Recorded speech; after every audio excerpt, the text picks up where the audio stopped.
We will now get to hear from each of our four presenters in a panel discussion. A reminder that during this discussion, we encourage you to ask questions of our panelists, and you'll do that via the comment bar. Carl will get to as many of them as he can. Before we present the panel, allow me to reintroduce Dr. Carl Luna to you, most of whom you met last week. It only feels like last week, yesterday. Carl is a professor and frequent commentator on politics, giving hundreds of interviews to local, national, and international media, including public radio and TV, CBS, NBC, AP, BBC, and is the San Diego Fox 5's resident political analyst. He's written and blogged extensively for the San Diego Tribune and the San Diego City Beat magazine, and he's a contributing author to the anthology of presidential biographies, Public Pillars, Private Lives, and a revised volume of the presidency. Carla is also co-chair of Restoring Respect, a community initiative promoting greater civility in San Diego, dialogue, and is supported by a consortium of academic institutions and community groups. In 2014, he became the first director of the Institute for Civic Engagement, formed between the University of San Diego, Mesa College, Miramar College, and San Diego City College. As a minor footnote to history, a brief written by Dr. Luna formed the closing argument presented to the United States Senate by Presidential Counsel Greg Craig in the impeachment trial of President Clinton. Panelists, assume your positions.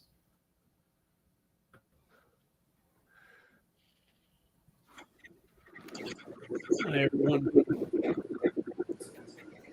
Given our time frame and all, how much time are we going for now?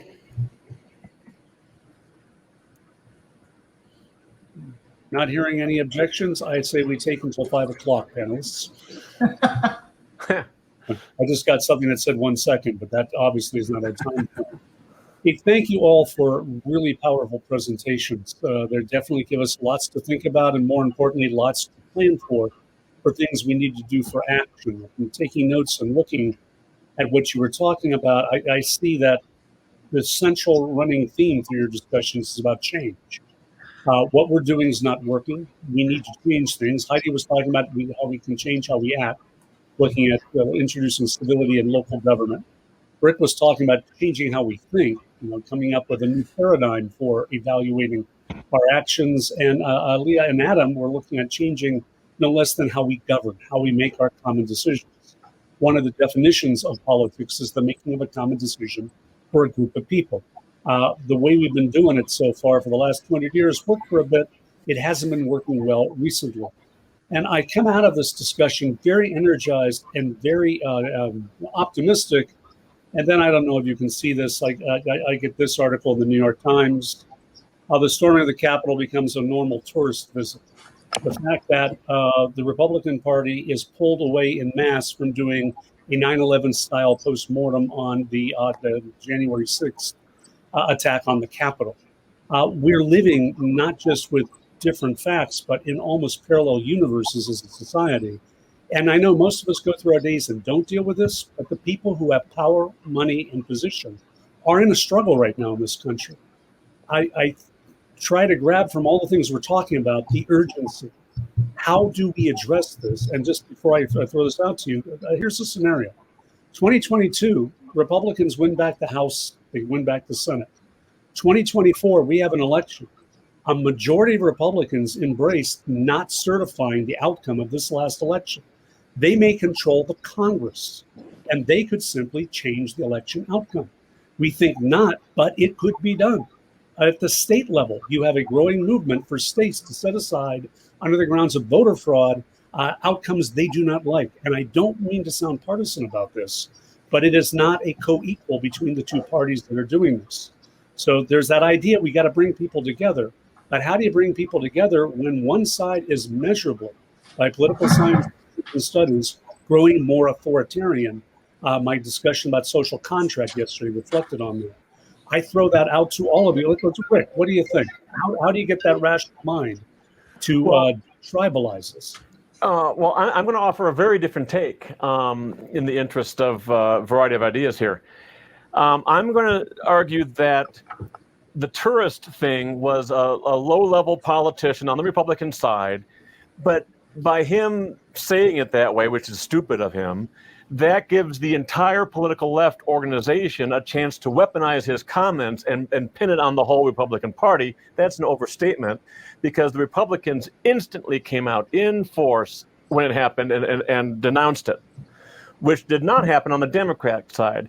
And the Democrats, the last 3 Republican victories, voted against certifying the election in the House of Representatives with leadership support. You have to interrupt you for a moment, Rick. That's not actually correct. You had a handful of Democrats lynching challenges, which is not the equivalent of the party majority. But but continue. I'm sorry, but my larger point is, if we cherry pick our facts, we can support any argument. And I'm more in keeping with Adam and how do you pronounce your name? Eliah. Eliah. Okay, I was going to Eliah. I was like, that's not right. Eliah. That's okay. I'm sorry. In that civility is an outcome.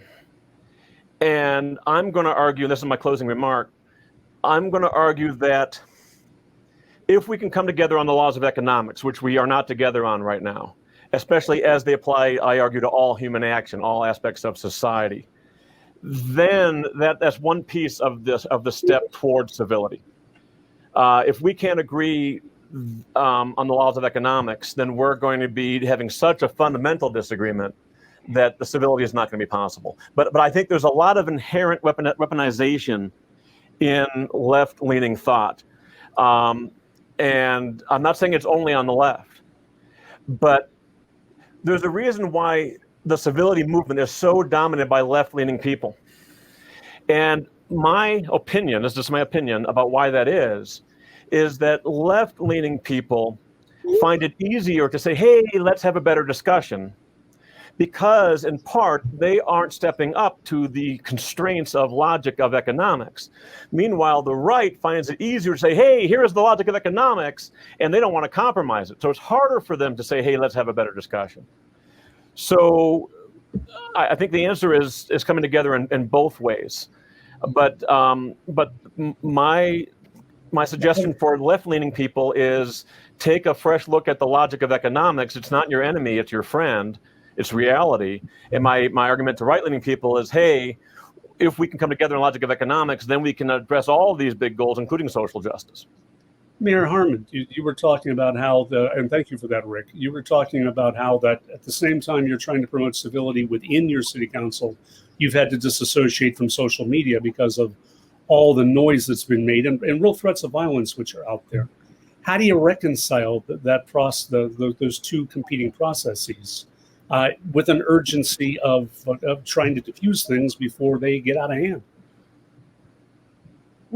Yes, well, in my mind, and still theoretically, and to some extent legally, although that line is definitely blurred, the city council or city council meeting space is a different space than the social media space.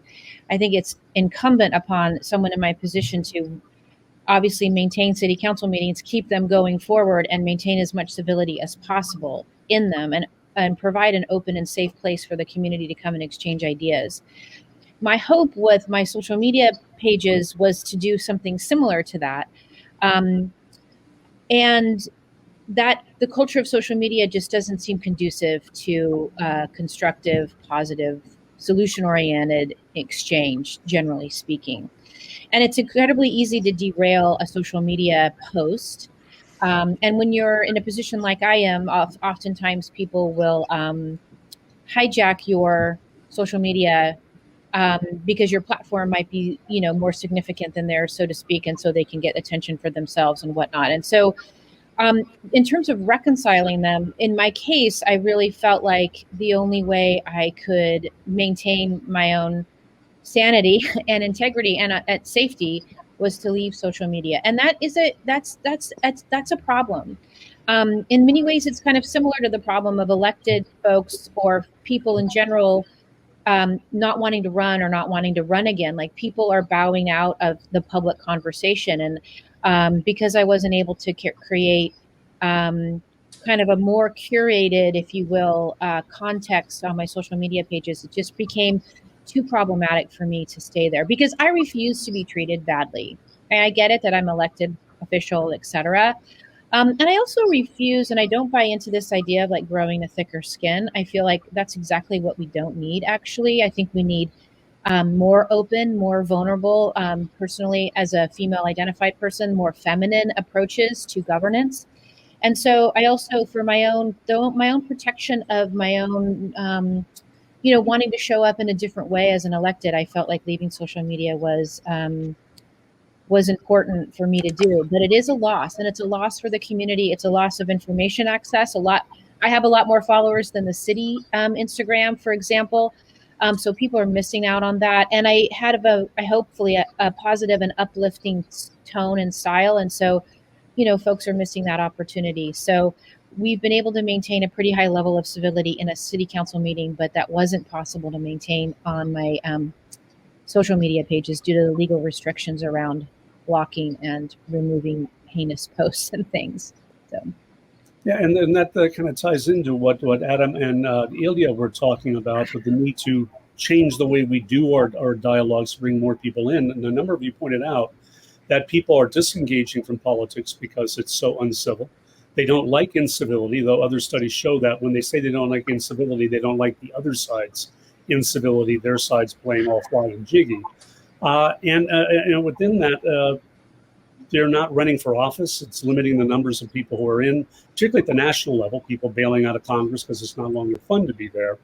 But that doesn't just happen. There was a old Roman jurist who said, "Show me he who benefits, I'll show you the guilty party." Since 1964, there's been a deliberate effort on both sides at different times to delegitimize government, to castigate those in it, driving people out, and that empowers other people. Adam and Ilya, you're talking about a system to try to get around those entrenched power structures. How are you going to keep the people with power benefiting from the current system? And people benefit from incivility. Some people want to watch the world burn. Some burn it down for the insurance money. Some burn it down to get elected to office. How do you actually get this change going in the face of so much entrenched, perhaps, opposition? I'm going to let Adam field this because we've talked about this so much. We've talked about this at length. This was what my devil on my shoulder, as we were putting together this, kept saying to me and kept telling me, and this trust, confidence, this how are we going to stop representatives from, as in a question here from someone, for simply reasserting the position of their constituents and changing it around for their own good or nefarious needs. So Adam, here it is. Well, let me make sure I understand the question, Carl. I think what I heard you asking was how people benefit from incivility. People benefit from the current climate. How do we sell this to people that are benefiting from incivility? How is that the question you want me to address? Yeah, let's go with that. That'll work. Okay. Well, I think, like someone who's been in advertising for 25 years, we can influence the mindset. We need to influence the culture first. So the benefit of putting together a program like ours is that we're presenting is it begins to move people's attention and their mindset away from the current climate. And as civility begins to take hold as a byproduct of getting your hand on the lever of democracy, as you start to experience the benefit of that, the culture will shift. And then I think that what we would start to see was that there wouldn't be the kind of benefit in civility, ideally, that there is now, because we would have been kind of giving power to the people, for lack of a better term. We would be returning democracy to the people in a way that it would feel good to them. And so incivility is a threat to that. So that's how I would think about it. I would think about this as much of an information campaign as an influence campaign, right? So we influence the culture. We need a change in our culture, a cultural shift. And I think something like this could start that. Yeah, so we've been talking about grassroots civility today, about how you bring it from the bottom up. You start with city council meetings, you start with pilot programs on deliberate democracy, you start by trying to spread the concepts of the economic rationality of government that Rick is talking about. How do you connect that, though, to the national level? Because while you can do politics from the bottom up, the global trend line is politics coming from the top down. Again, my formative experience in that was Russia 99-2000 when I was there lecturing, and I saw Putin take power and transform, in a matter of months, using ideas of national security, a weak democracy into an autocracy. And we can say it won't happen here, but there are plenty of political scientists and historians at this moment who would say you need to wake up and start looking at history and a lot of the currents that, if left unaddressed, over the short term, we're talking a few years, could continue to subvert what's going on in democracy. Oh, and that article about the capitalist tourists, that wasn't what the article was about. That was just the headline. It was about the basic fact that within days of the storming of the Capitol, people who condemned it changed to not condemning it based on their partisan affiliation, and vice versa. The tribalization we have tears us apart. Do we have time to work from the grassroots up to change the culture? Or do we need more dramatic national conversation convened quickly? And again, I hate to sound like a Jeremiah, but I'm concerned that the urgency may not quite be there yet. And I throw that out to any of you to talk about. Well, I have a strong opinion on that. There's a good book by Matt Ridley. He's from the UK, and it's called Bottom Up. And his argument is that ultimately bottom up wins. Now, any one moment, a top-down, strong, dictator-type person like Putin can win the day. But the long-term victory ultimately belongs to bottom-up forces, and we can't even change that. A biological evolution is an example of a bottom-up force. A social evolution, I think, is the same way along with political evolution and messaging. And I actually think we're having exactly the right discussion in our country, and we are exactly as dysfunctional as we should be, given the ignorance that's out there, right, left, and center, about how the world really works. The cool thing about the bottom-up forces is that it is keyed in on the truth. It's keyed in on reality. What works eventually wins. And we see that in our arc towards bending towards justice over time, like Martin Luther King said and other people have said before him. The arc of history is long, but it bends towards justice for a reason, because evolution is keyed in via this bottom-up process on reality. So I'm a long-term optimist, and we're all part of this long-term. And in the short term, we all get to be frustrated, but we are bending towards justice. And to speed it up, again, I argue we want to learn the things that never change, the laws of economics and how they apply. One interesting question is whether the trend for trust in Congress is any different among citizens who call themselves Democrats than among those who call themselves Republicans. Carl, do you have data off the top of your head? You seem like a guy that would. Yeah, overall, the trust in Congress is down to 11%.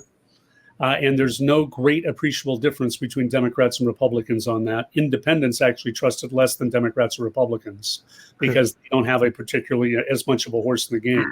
Now, the deal is, when I was born, it was 79%, the general faith in government, institutions and the institution of Congress.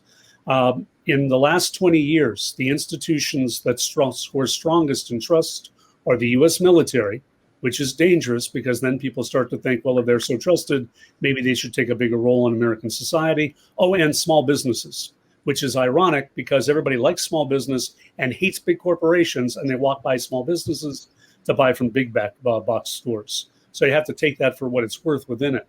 But in general, there's a conception that government's not working across the board, but both sides blame the others. Oh, and that's why populists rise. They don't offer policy solutions, they offer blame. And that's why we're in a populist stage around the world. Now, liberal democratic governments aren't adjusting to modern realities the way your plan would probably be better to do so, but I don't see how you actually get that going.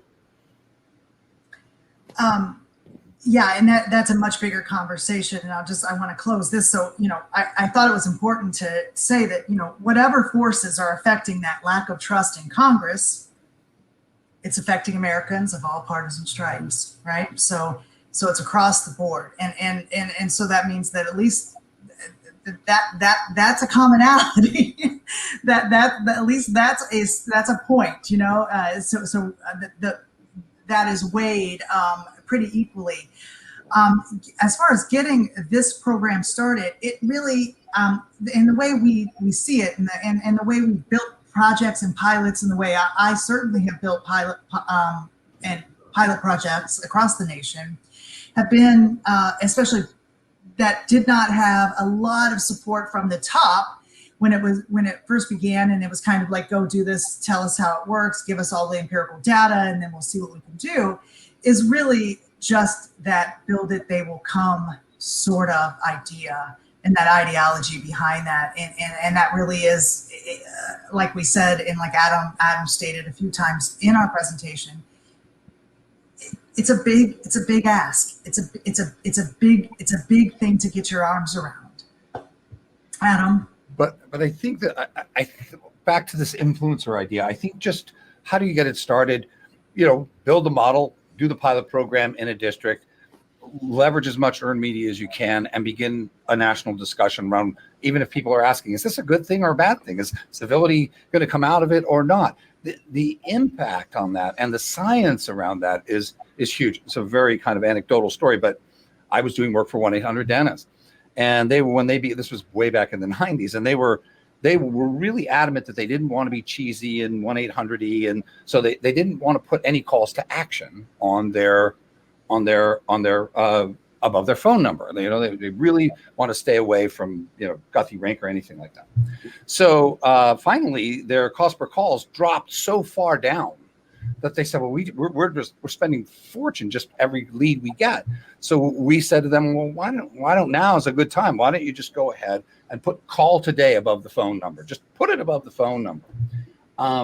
The day after it aired, they saw an 11% increase in call volume. And that was when I started to think politically about how we influence behavior and how behavior gets influenced. 11%, and that never went away. That became the new bottom that the cost per calls were measured by. So my point is that by starting it, by publicizing it, by raising the specter of civility and having a national conversation about it, even if it's occurring at the local level, we'll begin to influence people towards that end. It is in its own way a kind of call to action around civility and diverting attention away from incivility. And now we're having a very different conversation than the one we're having now.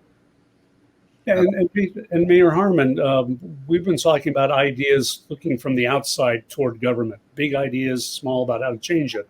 You, meanwhile, are in the most fundamental level of government, the local level. You have to keep the lights on, the streets paved, the toilets flushing. And if you don't, you hear about it very quickly. I've heard it said that there is no partisan way to fill in a pothole, but of course that's not true.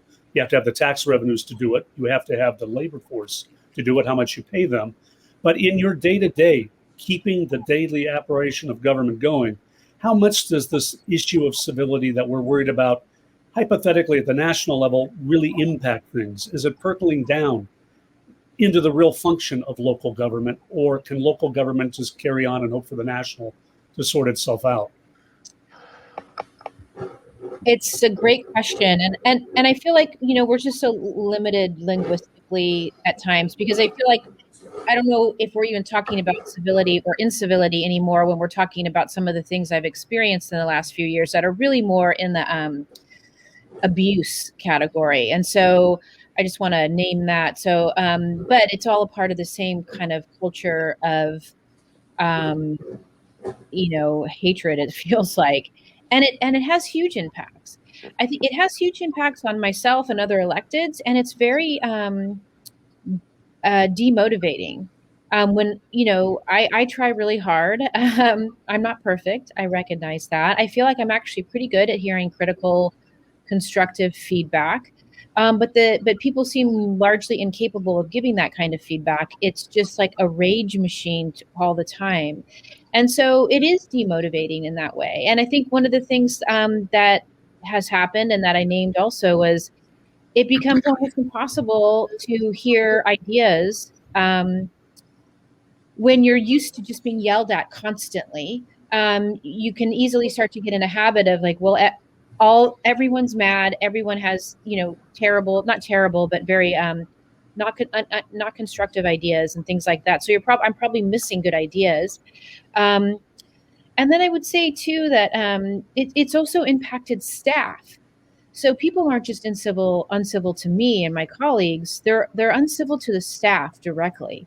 And our staff at our city works really hard, especially during the pandemic, has been working so hard. And the way that some of the community members talk to staff is disgraceful. And I know it's also demotivating for them as well. And so I feel like people aren't really thinking about the long-term consequences. If they want a better city, sure, I'm sure some local electives really need to hear that they're doing a terrible job. I'm sure some are.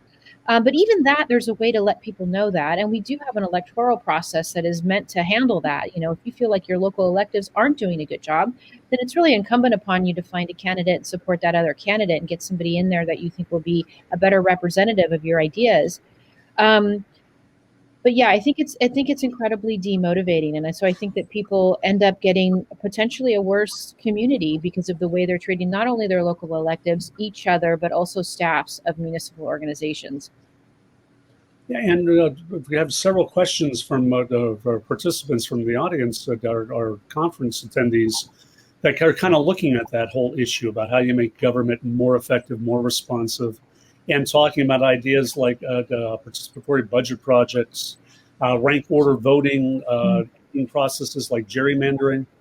Is there any one fix we can do to try to fix the system, or is incivility now been so co-opted and baked into our political processes, our elections, our governing process, that maybe we have to go even farther than Adam and Eliah are talking about and consider a reboot of the whole political system in the short term?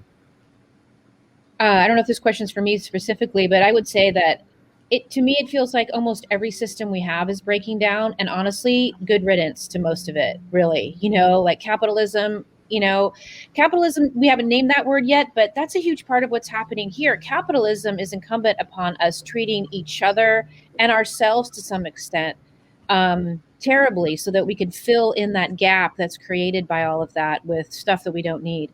And so a lot of these systems are breaking down, and I hope that what we're doing now is not recovering. I'm not interested in recovering or going back to the past. We're in a moment where we have the opportunity, and I think the obligation and responsibility to reimagine what it is that we want in terms of economic systems, in terms of justice, in terms of how we're going to treat each other. And so I don't think we can say at all, forget it, we're going to be uncivil for the rest of eternity. Although, we do know that, like with climate crisis, for example, high heat days increase violence and increase all kinds of issues around the way we treat each other. So like those are realities that we're going to be dealing with moving forward. So we're going to have to, I think, be extra intentional in how we treat each other. And that's one of my main, the essence of the work I'm trying to do is create a community and a world where we turn towards each other and not on each other when things really hit the fan, because we're really looking at a future where it will inevitably be, a little bit of one crisis after another. So hopefully we're in a moment where we have an opportunity to reimagine those things right now. Yeah, and let's treat this kind of query as kind of an opportunity for your closing statements as we kind of move into the breakout rooms. Rick, how would you? Okay, thank you. Okay, if we want a new system, if we want a reboot, not going back to the past, we don't want communism or socialism, we don't want capitalism. Okay, what do we want? Well, how about what logic demands is the truth? And that includes capitalism in the private economy, but also the agreement that capitalism doesn't do everything. We also need to economize our public funding of social programs. We need to put social programs to ever better use so they help people better and better and better. That's social justice. And we need to check and balance political ambition better and better. So we don't have the authoritative government. We have forced compromise. And same for international harmony and same for sustainability. You put it all together and it's a provably complete puzzle. But it challenges all of us, right, left, and center, to rethink what we believe. If you have an inherent discomfort with capitalism, you might have to explore that a little bit. If you have an inherent discomfort towards social justice, you might have to explore that a little bit. When you put it all into one table, like we have with the Pentanomic model, that's where it all comes together. But my argument in closing is you can't just say we want something new. We have to have the hard discussion about the new thing. And now something's on the table. And Adam and Eliah, how would you both respond? Yeah. Okay. I feel like I need a lot more time than the 50 seconds that I'm going to get here. You're going to change America in actually 23 seconds. You know, and I'm going to, and I can go deeper into my thoughts on this in the breakout session. I tend to agree with Heidi and a lot of the things that she's saying. And I believe that this year alone in the United States and all over the world has brought a lot of things to the forefront that needed to be brought out into the light and out of the darkness, and to really be examined. And so we can kind of walk out of the room and leave the broken pieces that we don't want to put back together on the floor and walk out and hopefully into a new light. Adam? You know, in this discussion about capitalism, I'm certainly not an advocate for capitalism, but I do think it works. And I think it exists between these two poles. It is private enterprise's job to advocate for its own self-interest to its greatest degree on behalf of its shareholders. That's its job. You can't ask it to do anything else. Government's job is to advocate for the interests of the people with all of its might and all of its strength. It has abdicated that responsibility. And so we see a failure of government. So what we're proposing is, okay, when the government fails to advocate properly for the people must begin to advocate for themselves. And that is what we're suggesting we begin with this program. Yeah, thank you all. That's all good stuff we can pursue in the breakout rooms. This was a great conversation. I do have to reiterate, though, I have a nagging sense this was a great conversation for 2012, 2014, 2016.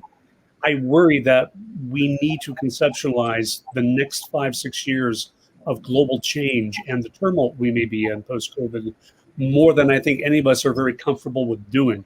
But I think all the things you're offering are ways we can engage in that more difficult discussion coming forward. Thank you for the opportunity to work with you. Thank Thank you so much, Carl. Great panel. Carl, great job moderating it.